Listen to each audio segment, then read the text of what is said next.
get started with the saints guessing game, I suppose, and costume competition. Who will go first? Ladies first? I was 15 years old when I died. I'm a 3rd century saint. People started to venerate me in the 13th century. I wear green because, well, my dad was a pagan. He was a king. And my mom had to secretly baptize me. So I was a Christian. But unfortunately, my sainted mother, well, I'd call her a sainted mother, she died. I don't know if she's actually a saint, but because she baptized me, she died. And then my father wanted to be my husband. He was so sad because she died, and he told all his people, find someone who looks like my wife so I can marry her, because she was really beautiful. Well, I was the only one that looked like her. So all his people said, why don't you marry her? And I consecrated myself as a virgin when I was 14, and I couldn't do that. So my confessor, he took me and some loyal subjects to Gil. And I think you all call that maybe Brussels today. And I thought I was safe, but I wasn't. I carry a sword because my father came after me. He was a pagan king, and he cut off my head. Yeah. Oh. Yeah, he did that. It's so sad. But I was a saint. I died ready, and I wear green because my father had mental problems, and green is the color for mental health. And I'm the saint for those that have mental problems. So you can suggest your friends to me if you'd like to. I'm Irish, but I didn't put on an accent, so does anyone know who I am? I do. Does anyone else know? You over there in the back. Saint Jessica. That's who I am.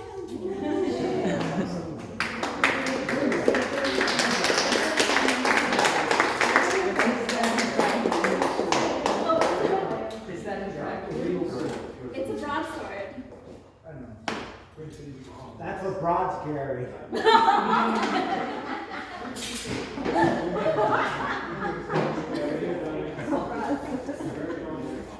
Next. Can we just go down the line? Who's saint? I was a student of St. John Bosco, a seminarian, and I died at a young age, and that's really all I know about this saint. Well, since there's only one saint who was a student of John Bosco, we'll narrow it down and say probably Saint Dominic Savio.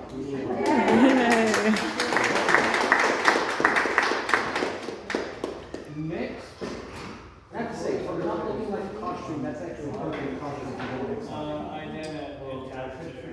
It's perfect. Long time ago, I was born in England. However, I am not an Anglo, I am a Saxon. There's a difference.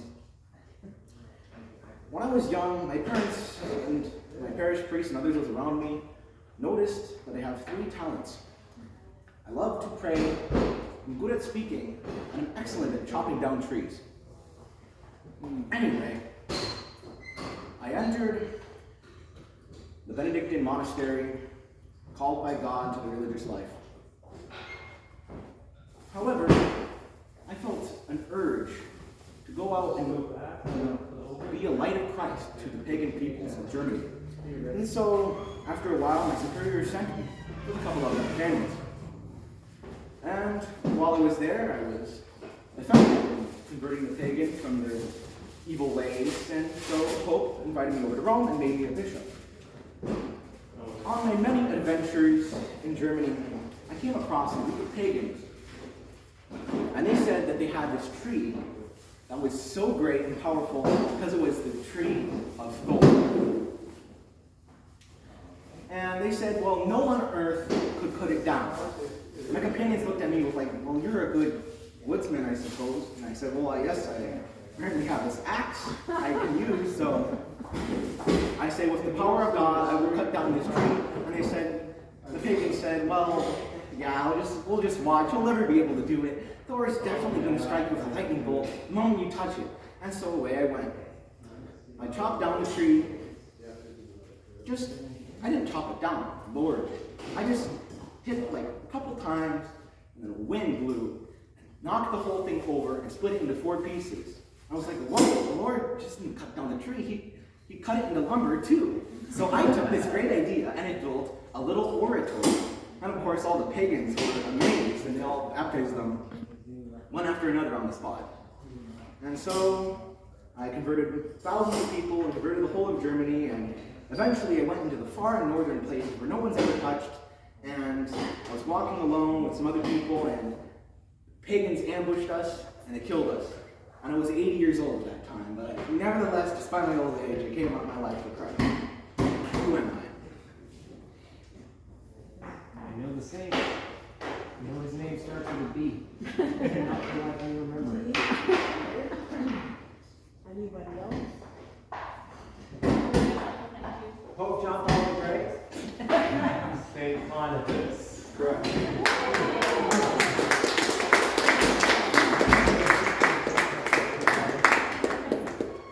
Okay, so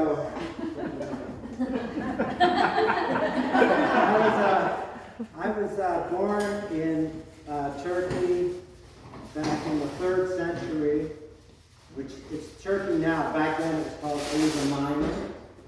And so at Thanksgiving, everybody would have Asia Minor.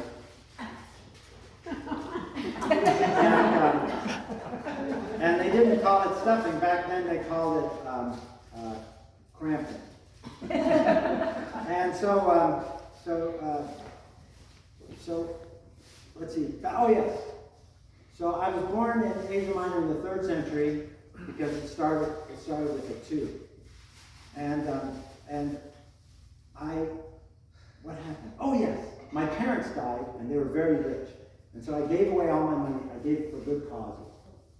And back then, if a girl didn't have a dowry, she couldn't get married.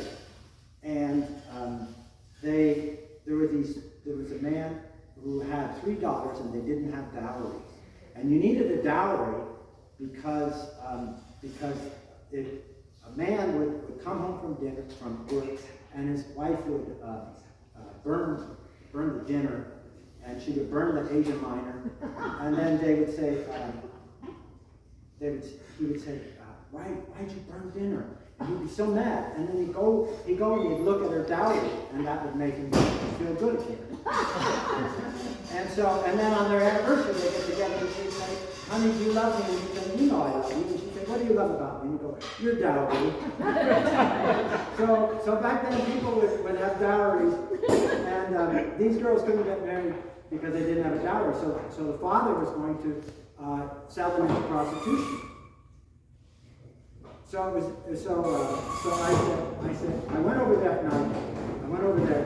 And I distributed some literature for technical schools and junior colleges, and it didn't work. So instead, I went over there another night, and I put a dowry in a leather sack, and I tied it with a knot, and I threw it through the window.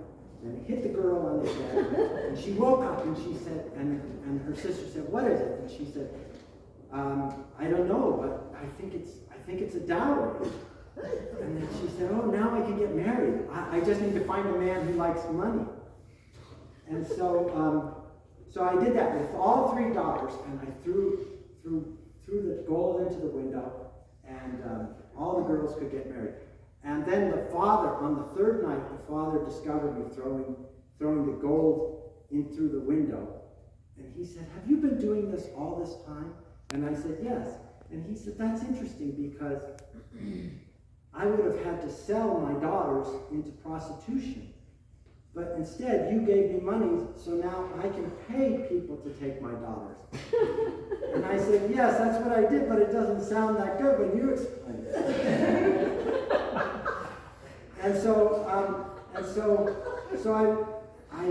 He said, by the way, did I tell you I have another daughter? And I said, well, really, what's her name? And he said, I don't know, I think her name starts with an S. So anyway, they made me a saint, and I was a bishop. and a wonder worker, and I'm a patron saint of bakers and craftsmen and sailors and other things. And who am I? Well, the only one that I know of that was tossing coins in windows for galleries, but I'm not familiar with him being a patron traveler that travelers know. I could be wrong. Okay, then St. Nicholas. Yes!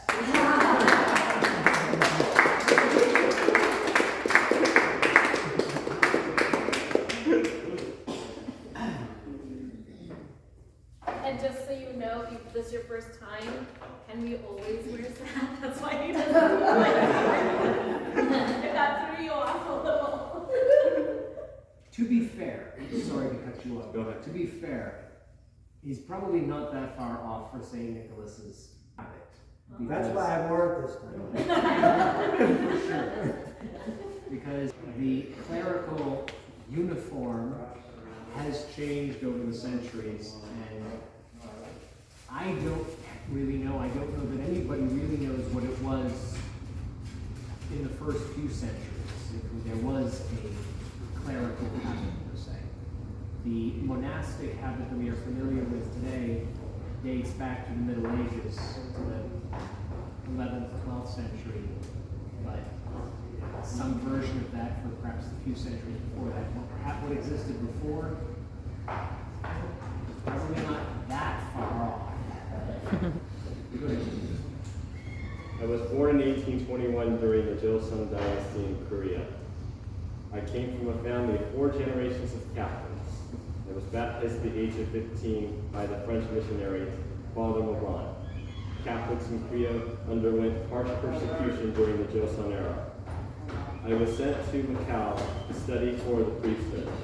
I went back and forth between China and the Philippines to study.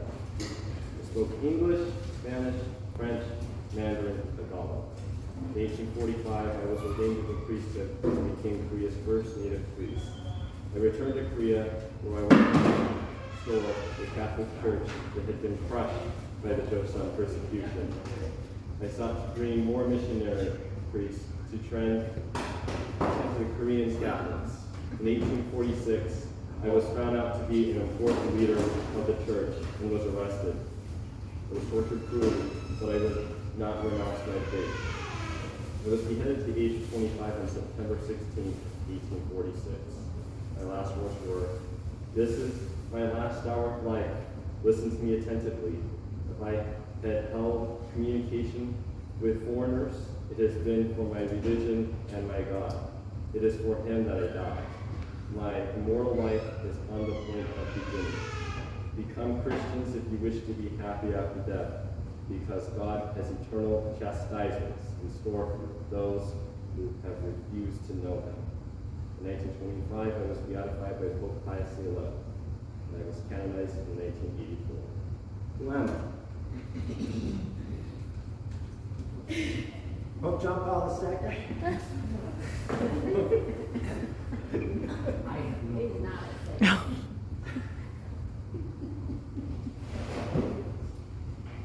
Anybody?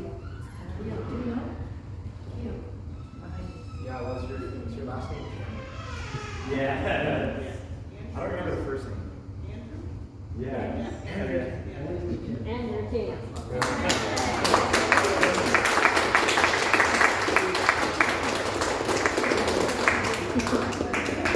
Now, I think it's the official tradition that the priest judges the best costume, which makes a lot of sense when you're dealing with little kids, but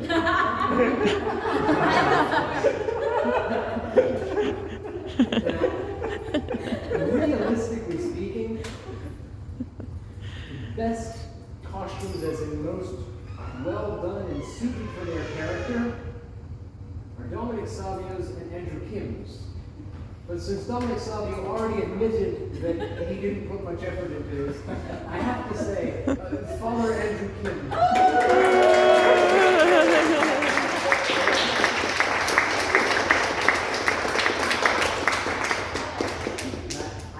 did not come bringing an award, so the reward is Sunday Mass. Don't forget to ask us to pray for you. Ask the saints Oh, we can that they represent to pray for you especially. These people are good, ask them to pray for Yeah, you. yeah, not us. Ask the saints.